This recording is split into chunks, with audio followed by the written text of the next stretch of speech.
Welcome to our used 2013 Lacrosse 301 RLS. Starting right in the back center here. We just got that little port right there. As you pop that on open, reach inside, you're going to have this shore cord here. That just pulls on out, and at the end here, you will find a standard 30 amp end.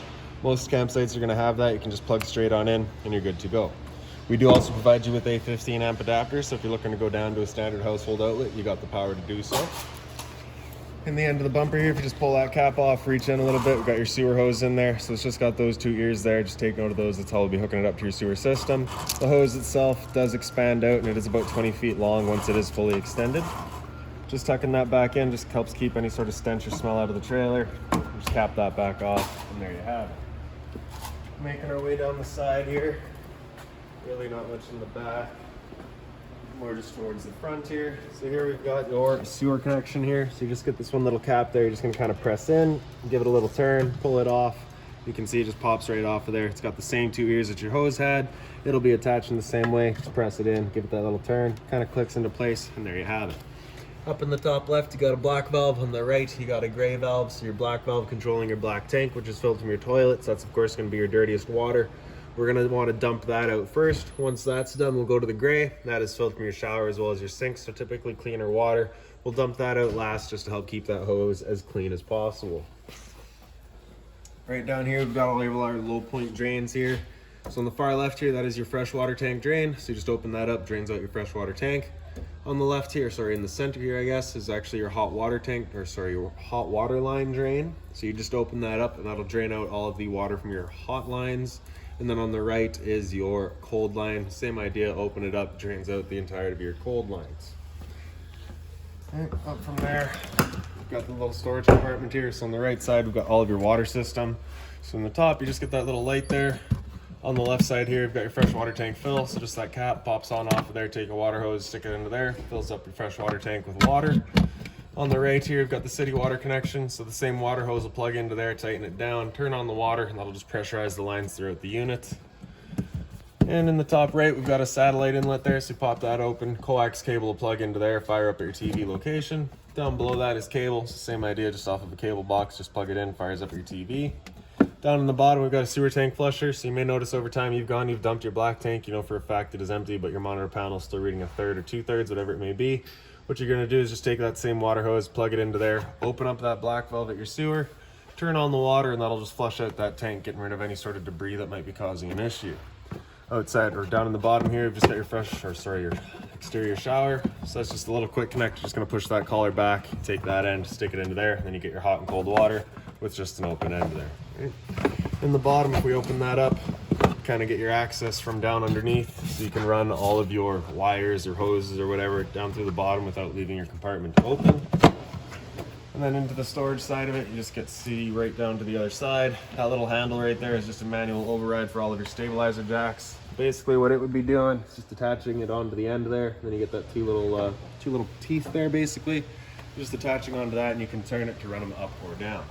Otherwise it is electric, and we'll get to that in just a second.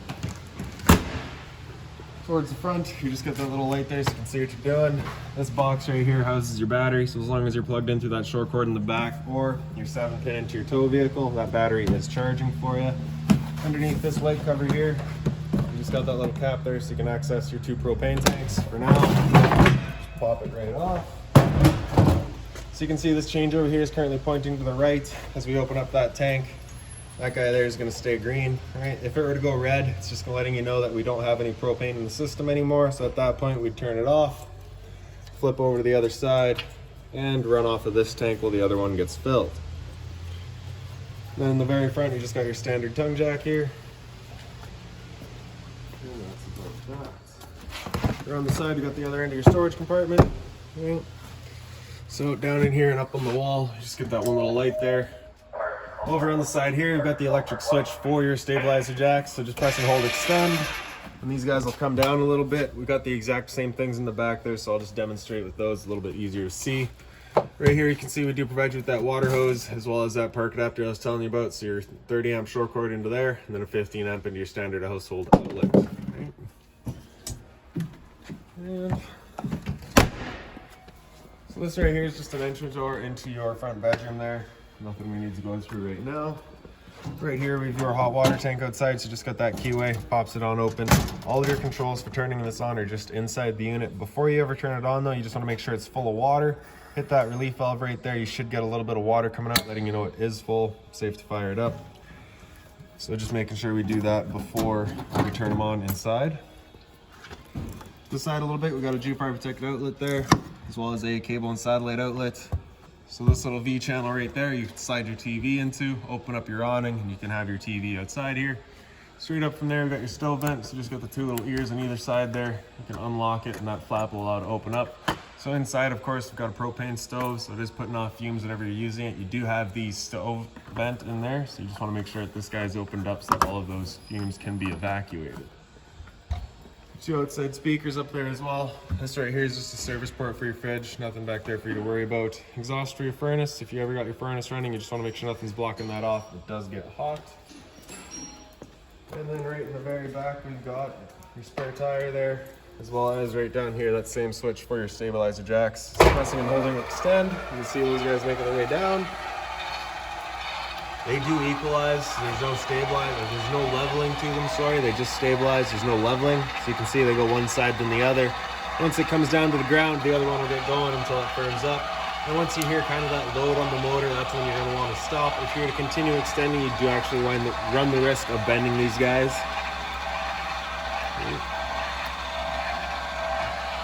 Also, while we're back here, we just got a little propane quick connect, so you just got that dust cap, pull that on out of there. Then you get that quick connect collar, push it back, attach your hose, and then you got that valve there you can turn on. With that valve turned on, you cannot undo that collar, so just as an added safety, you gotta shut it off before you can undo your propane. All right, the stabilizers are just about down now. You'll hear that difference in the motor right away. And there we go, that's all we're looking for. And that it's just gonna get rid of any sort of bounce or sway in the unit, just keep things stable for you. So back to your entry door, you just get your assist handle here, just up 90 degrees and it pops into place. For your stairs, you're just gonna grab that handle, pull it back, flip that bottom step over, then we can open up our door. So you just get this little channel right there. It's gonna line up with this little T-handle, just holds the door open for you. All right, then as we make our way inside, immediately into your left, you got this light right there. Same thing on the other side. All right. And then just into kind of your cabinets here, so on the right there, you just kind of got your storage. And then on the far left, the left switch there does kind of those pendant lights. The one in the middle does your one entry door light just above our heads here. And then the one on the far right does a little orange porch light right outside, right behind that awning arm. All right, for the awning itself, press and hold out, and that awning will make its way out. I can't quite fully extend today, but we'll get it as far as we can.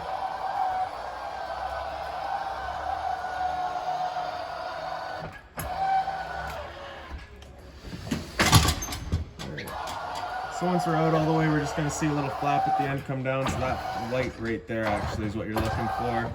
And then you can see the metal tube there as well. Once you see that, you're gonna wanna stop. If you're gonna continue extending, it will actually wind itself up backwards, in which case you do run the risk of it holding water and accelerating the growth of mold and mildew.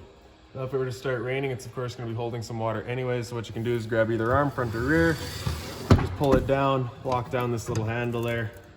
You can see that changes the pitch of the awning out at the head, allowing water to then run off.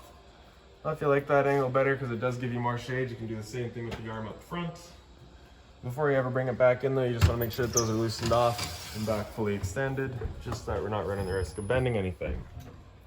Then we're going to press and hold in, and that awning will make its way back in. And once it's in all the way, it'll just kind of stop there. Another thing to keep in mind with your awning is once you get up to about 15-20 kilometers an hour wind, it does just catch it all. It becomes a big windsock and you do run the risk of bending your arms. So you just want to bring it back in once you start getting that wind. On the left there, we've got your slide out room. So we're just going to press and hold out and the slide will make its way out.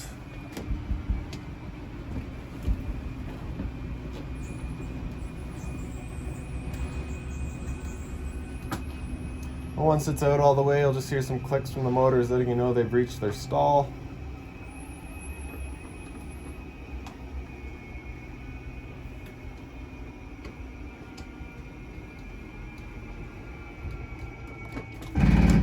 And there you have it. So So right in the center here as well, you got this little blue pouch that has all of your owner's manuals. You can see we've also got your remotes here, anything like that for the unit you're gonna find right in here. Also just some spray light bulbs in the back left by the previous owner. Stereo here is pretty straightforward. You get your power button, you get your volume, you get your seek, kind of go through it and play with it. DVD player is hooked into the TV as well. Right. Down low, a little bit of storage here. It does have this stand for the TV if you're looking to move that elsewhere. We also have the V channel in here, so if you're looking to run that into the outside spot there, as well as another spot we'll find in the bathroom right away. Then on the right side, we've got kind of your power access, as well as your antenna. So on the bottom here, you got this little button there. Turn that on, turns on that green light. It's just letting you know your antenna's turned on, and you'll start getting a signal. Right? Fire extinguisher there, so standard pull a pin, point and shoot. Then in the back here, we just got a little LP detector. So propane's heavier than air, it'll sit on the floor. This guy will detect it and start going off just like a smoke detector would. On either side of this little island, you do have little power outlets. And then right above our head is our smoke detector. Great sound. Lights through the center, all on their own little center switches there.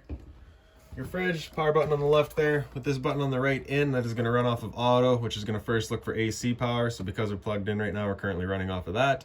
If we were to unplug, it will automatically flip over to gas. Or if you're out dry camping and you solely want it running off of gas, you just have that button come out and it'll run just on gas.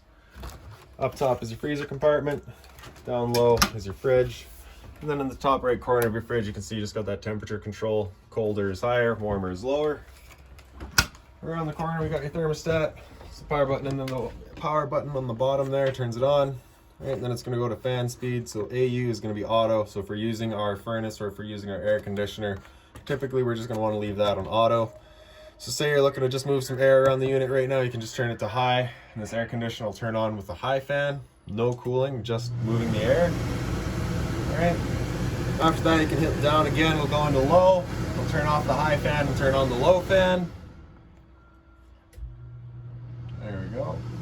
So you basically just have this little louver here. As you can see, we got that open right now, so we're just dumping all of our air in the living room. So when you first get to your campsite, you want that open. Cool off this area as quickly as possible. And then you can close it off and start moving the air throughout using all of these ceiling ducts. So we'll go back to auto there now, and we'll hit mode again. It'll come down into cool. So this is where it'll actually kick in the compressor and start giving us cool air and start cooling the unit down. Okay. And after that, we just hit that mode again. It'll come down into furnace, and because we're in auto, it'll automatically turn off the air conditioner, and it'll flip over to the furnace. And the furnace is basically just right underneath your fridge here. You do have the return air there, so you just want to make sure that's not blocked off. And then the furnace is moving its air through kind of all your flow registers. I believe there's also a couple little kind of portals up on the walls that you'll find as well. Right. After that, we can hit mode again. It'll come down just into on-off, and that'll just turn everything off. Power outlet in the back there, light right up above, little medicine cabinet, sorry, spice. Then we got your microwave here, so pops on open, pretty standard, just like home. Your range vent here, so this is where I was saying outside, you do have that port out there, right? So you get your light as well as your fan for evacuating your fumes. Your stove, you're just gonna press in, turn it over to light, hit it with a sparker, and she fires right up. Okay. Once we're done, just turning them all to off. Then we can open up the stove, and then with this knob here, you're gonna turn that over to pilot and press and hold. And then right in the very back, you can just see that pilot light going there. Once you get it going, you just want to keep that knob held in for another 5 seconds or so. Then you can release and that flame will hold itself. Turn up to your desired temperature and she fires right up. Once we're done, we can turn it back down just to pilot. It'll hold just that pilot light for you. However, if you're going traveling or leaving the unit for a while, you just want to make sure that's right off. A little bit more storage over to the side here. Down below that, we've got your power converter. Right, so all of your breakers are along the center here. Whenever a breaker breaks, it's going to sit in the middle, so just turn it off and then back on. On the right side, you got all of your fuses. You'll see a little red light beside each fuse. If a fuse were to ever pop, that little light's going to turn on, letting you know exactly which one went. Get into your pots and pans drawer there. A little bit more storage below the sink. Just being mindful of the fact you do have drains back there, so you don't want nothing too big or too heavy back there. Some drawer space here as well. And right up above that, we do have another power outlet as well as another slide out switch. So you're just going to press and hold out, and then your closet here will make its way out.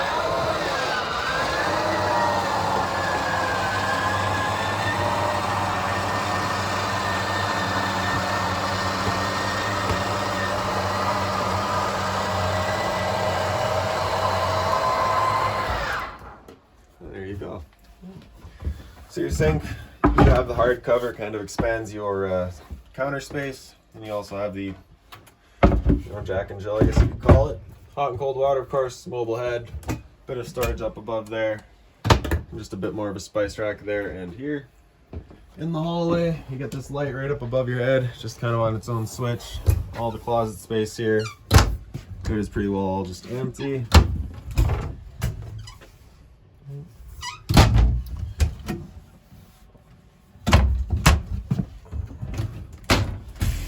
Right, and in here, if we just turn that light on, up in the very back there, you just kind of got this one little latch. Just slide that over, and then you got a bit more kind of space there.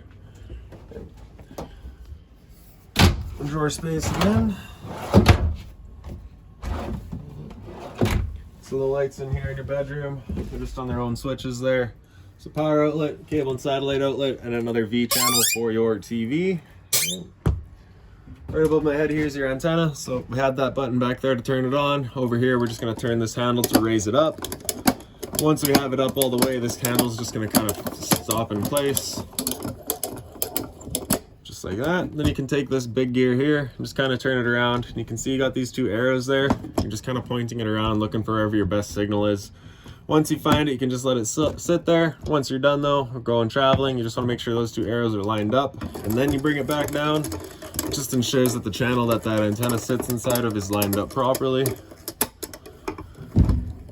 And there we go. So blinds throughout your unit here, just sit where you leave them. Two more lights above your heads. Same thing on the other side there. Bit of storage across the top, and the little closet spot over there. If we pick up the foot of your bed, get a little bit of storage space underneath here. And lastly, we'll just make our way into the bathroom here. So light switch is just up on the wall there. Right down below that is your hot water tank control. So on the left, you get the little thunderbolt that turns that hot water tank on with electricity. On the right, you get the little flame that turns it on with propane. So just turn that switch on there and she'll fire up. If this little red light in the center there turns on, it's just letting you know it hasn't fired up. At that point, just off and on to reset it. So stood right here, I can hear that flame whirring. We know that hot water tank's good. Monitor panel beside it. In the bottom corner, here's your water pump. Turn that switch on. Turns on your water pump, drawing out of your fresh water tank to pressurize your lines.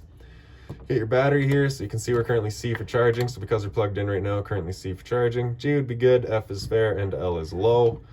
Your fresh water tanks, as you fill that up, you go to a third, 2/3, and full. Same idea for your black, your gray, and your gallon. In the back here, you've got your GFI protected outlets. Test on the left, reset in the center. If you ever have outlets that don't work, it's the first thing you should check. Medicine cabinets. Hot and cold water at your sink, of course. Bit of storage down below it. Again, being mindful of our drain. The shower just has a travel latch here. Just slide that over and pops on open. Standard head and hose. Hot and cold water, of course. And there you have it. Above my head is a roof vent. So you just get this one little knob there. Turn that to open it up. Then you get that black switch there. Turns on the fan. There's another light in here as well, right by my head. Just on its own switch there. It is not tied in with this switch, so you can turn that light off and this one's still going. Travel latch is just right here for your sliding door. And then your toilet just pops on open. You get the flusher in this corner there. And that is about that. So if you've got any other questions on the unit, please feel free to give us a call, 204-237-7272.